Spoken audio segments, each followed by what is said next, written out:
دوستان عزیز السلام علیکم.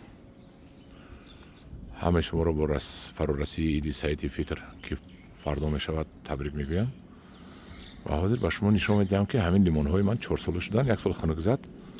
باز همین لیمون ها رو در دهه چوربا در خانه برادرم من پرورش کردم. اکنون گلکنیش رو بینید و لیمون پرورها گویید که همین رو من کلونکش رو کی گیرم. داخل میشه راحت میکنید. این گل لیمون اینو ببینید، برگش گلش بسیار.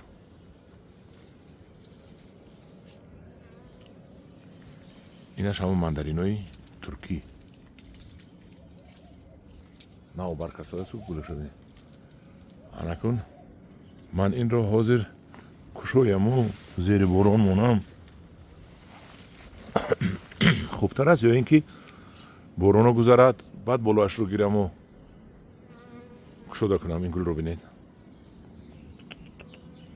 خدا با شکر. اینو ببینید، اگر این گل ها بندد 10% اگر دشت دنیا لیمون میگیره.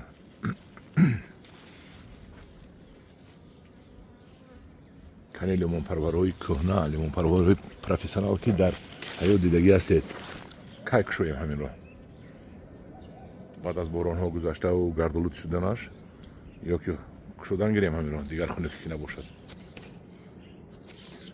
در پناه خدا باشید. خدا نگهبان شما باشد. کنی کدام چیزی داند گپ زند.